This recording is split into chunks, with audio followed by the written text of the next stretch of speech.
Hello everyone. इस video में cover करने वाले हैं बिहार और यूपीएससी के लिए मॉक टेस्ट सेट नंबर 5 देखने वाले हैं। अगर आपने इससे पहले के बाकी के सेट्स को नहीं देखा है तो जाकर के प्लेलिस्ट चेक कर लीजिए, वहाँ पे आपको मिल जाएगा। ये वीडियो हमारे रोज़ाना 8:30 बजे शाम को आता है, जिसमें 50 MCQ को कवर करते हैं और इसका PDF आपको टेलीग्राम ग्रुप पर प्रोवाइड करा जाता है, तो वहाँ से आप डाउनलोड करके आसानी से सेट लगा सकते हैं। तो चलिए शुरू करते हैं।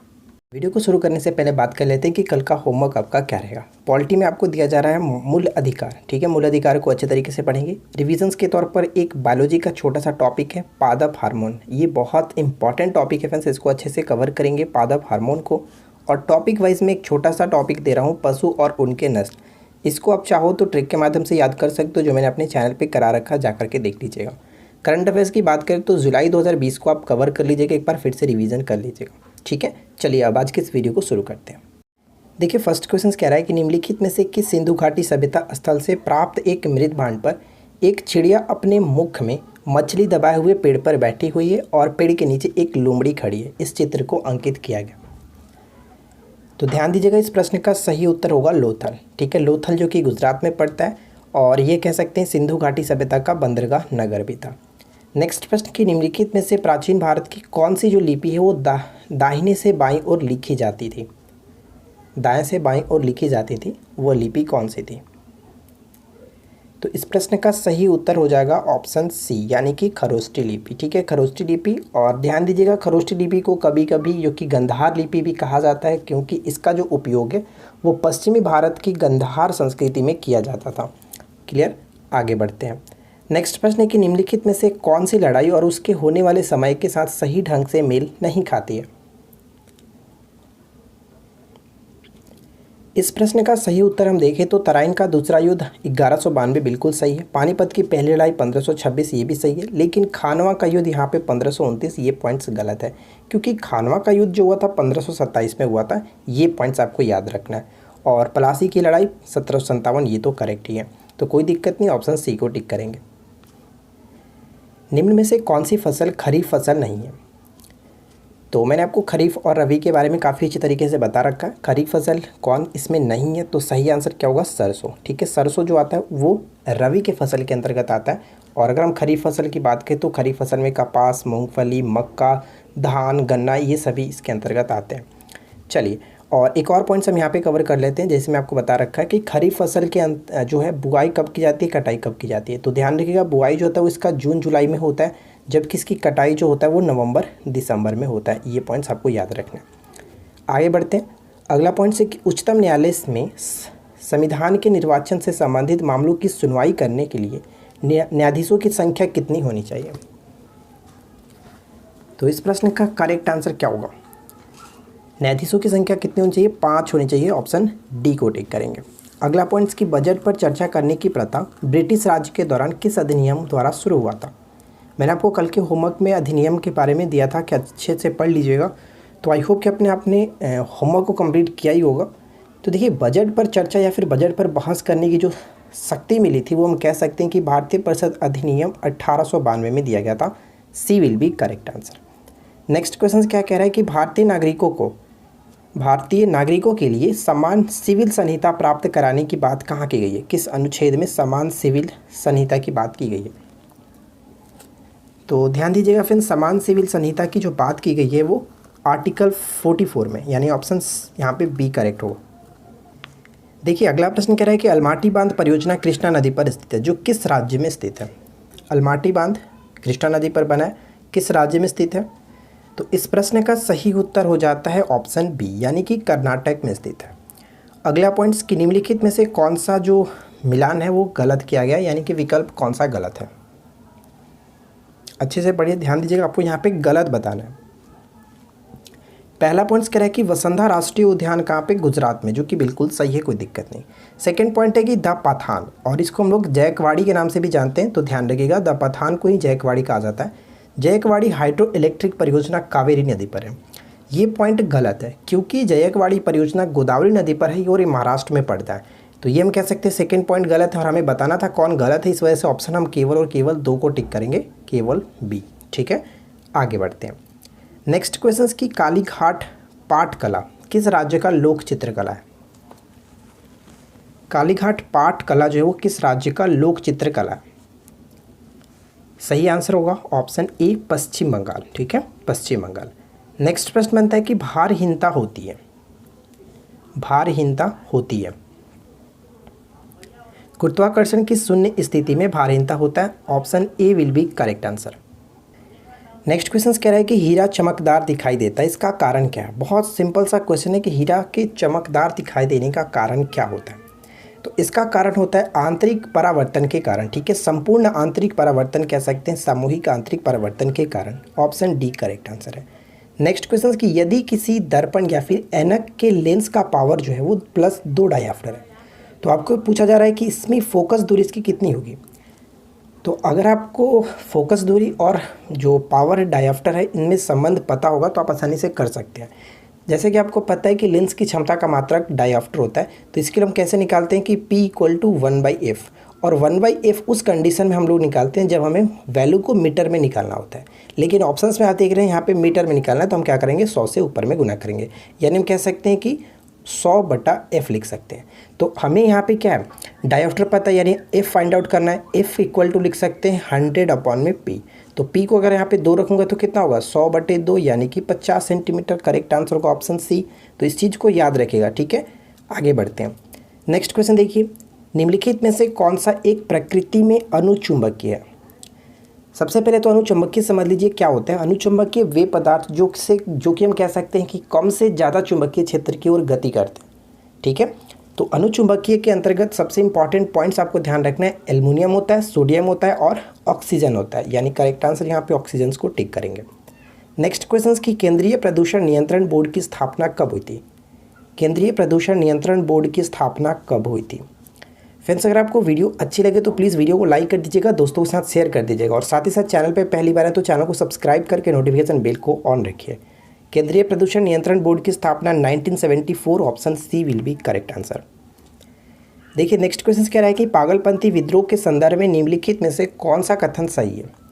पागलपंथी विद्रोह के संदर्भ में निम्नलिखित में से कौन सा कथन सही है।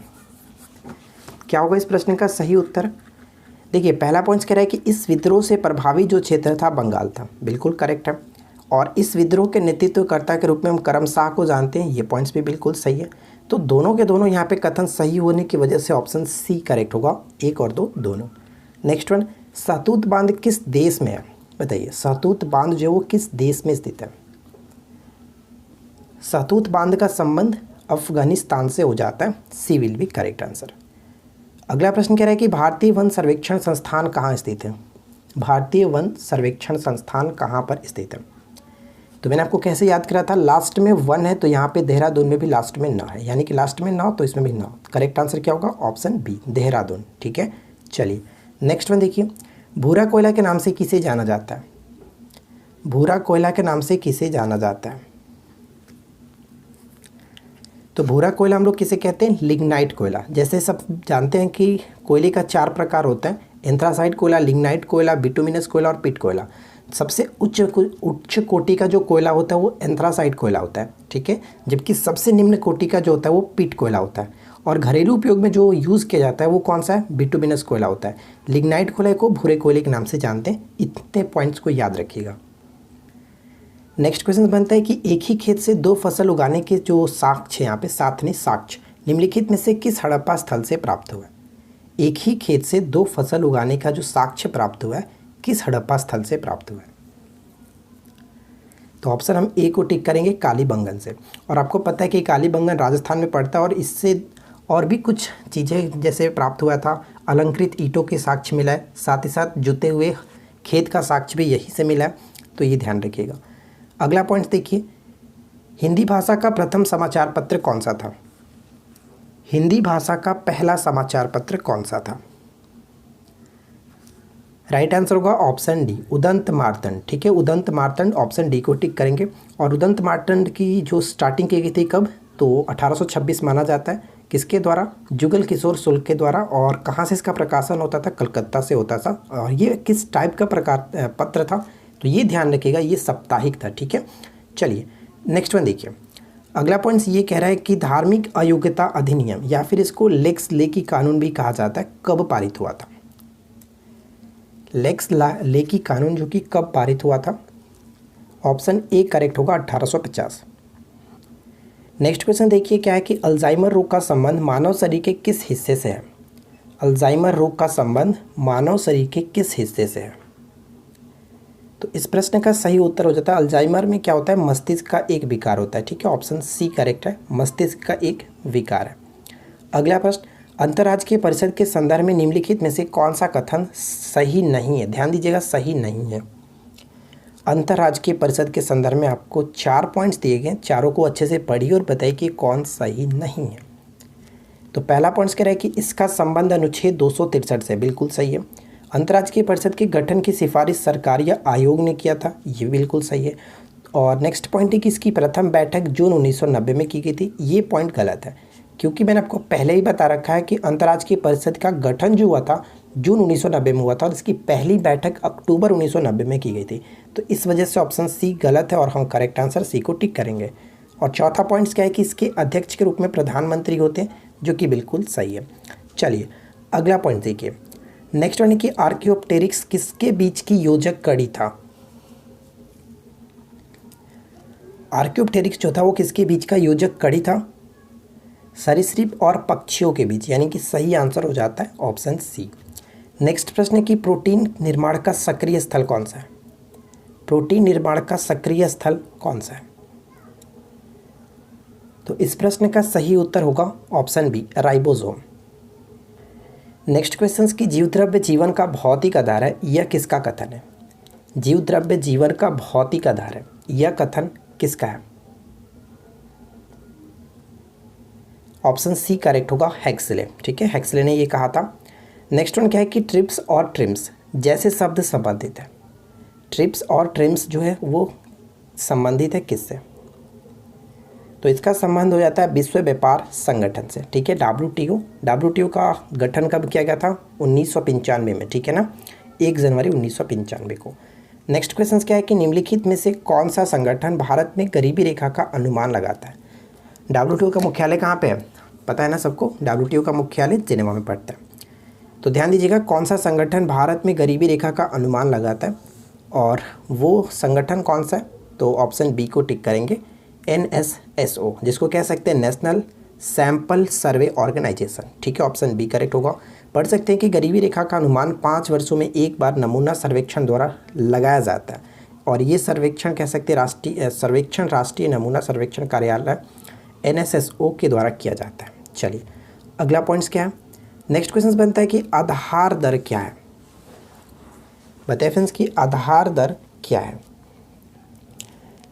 तो सही आंसर हो जाता है ऑप्शन ए, भारतीय रिजर्व बैंक द्वारा निर्धारित न्यूनतम दर। हम यहाँ पे पढ़ सकते हैं कि आधार दर RBI द्वारा निर्धारित वह न्यूनतम दर है जिसके नीचे बैंकों को अपने ग्राहकों को उधार देने की अनुमति नहीं है। ठीक है ना, ए ऑप्शन करेक्ट होगा। नेक्स्ट क्वेश्चन की अंतर्राष्ट्रीय चावल अनुसंधान संस्थान दक्षिण एशिया क्षेत्रीय केंद्र किस शहर में खोला गया। तो कुछ समय पहले ही इसको नरेंद्र मोदी ने ही खोला था, प्रधानमंत्री जी नरेंद्र मोदी ने ही खोला था इसको। तो सही आंसर यहाँ पे होगा ऑप्शन डी, वाराणसी में इसको खोला गया था। D will be correct answer. और आपको पता है फ्रेंड्स एक चीज़ की केंद्रीय अगर बात करें, केंद्रीय चावल अनुसंधान संस्थान कहाँ पे, उड़ीसा कटक। ठीक है, अगला क्वेश्चन देखिए। सनराइज इंडस्ट्रीज़ के अंतर्गत निम्न में से कौन सा उद्योग आता है। सनराइज इंडस्ट्रीज़ के अंतर्गत कौन सा उद्योग आता है। तो सी विल बी करेक्ट आंसर, सूचना प्रौद्योगिकी।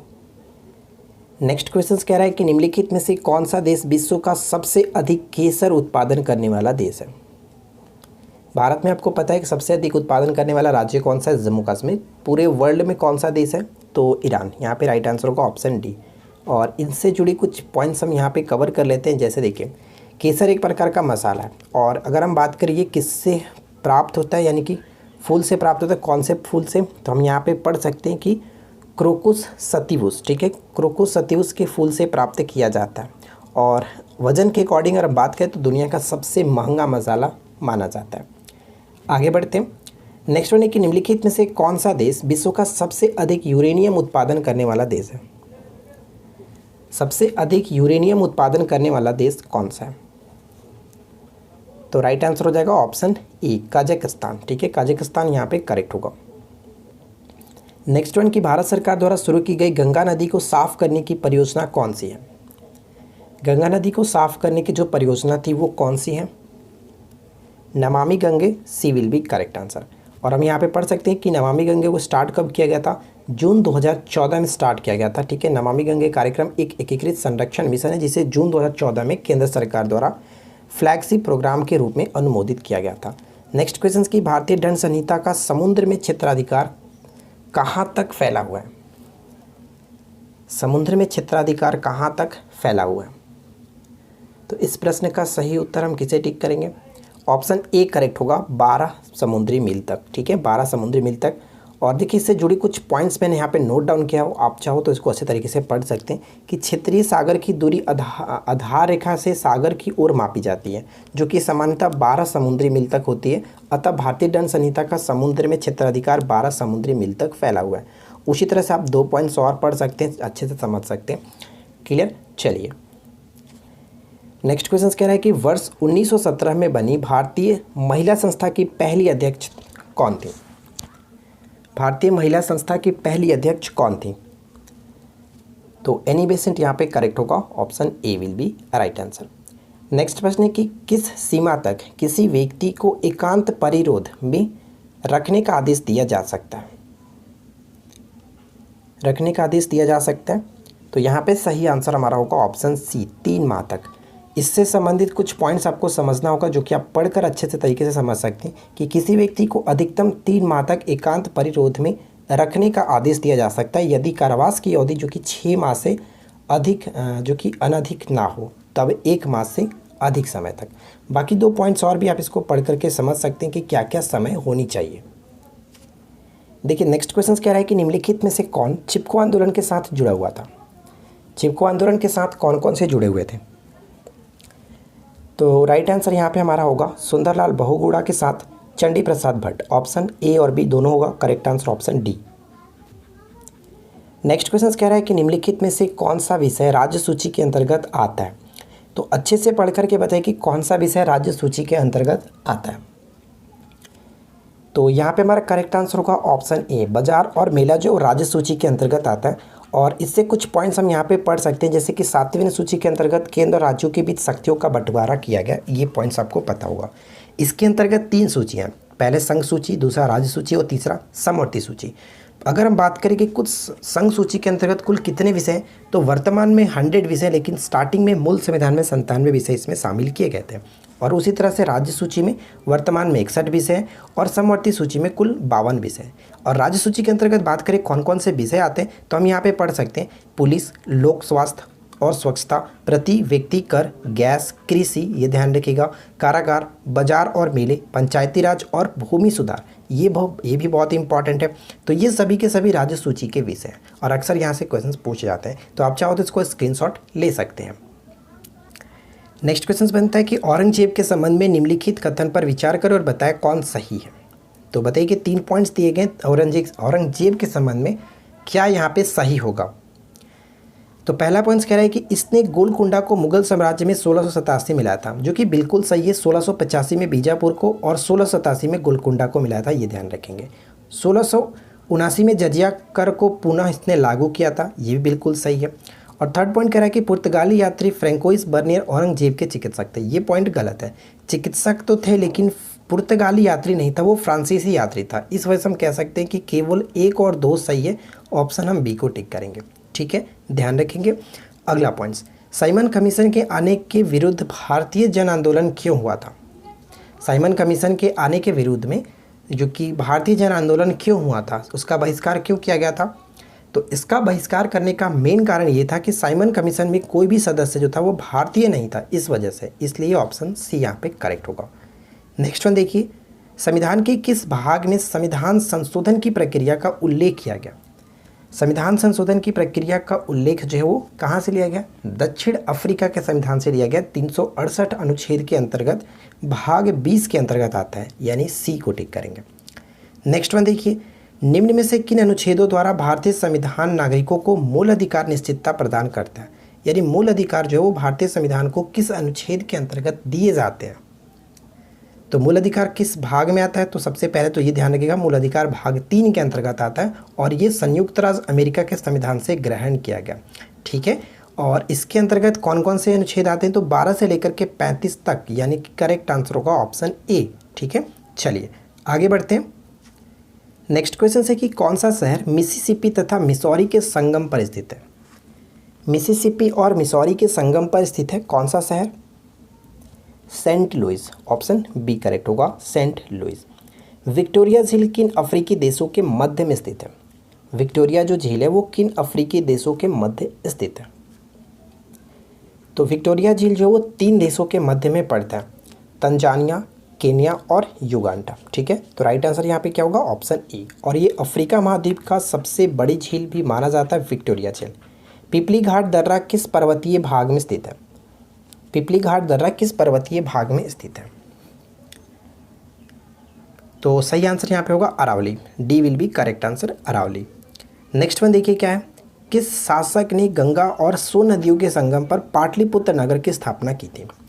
यहाँ पे एक छोटा सा पॉइंट आपको नोटिस करना है, ध्यान दीजिएगा कि जो पाटलिपुत्र यानी कि पटना की जो नगर की स्थापना की गई थी, किसने की थी, तो सही आंसर यहाँ पे तो उदयन हो ही जाता है, कोई दिक्कत नहीं। लेकिन ध्यान रखना है कि किन 2 नदियों के संगम पर, तो गंगा और सोन नदियों के संगम पर, यानी सही आंसर ऑप्शन बी होगा।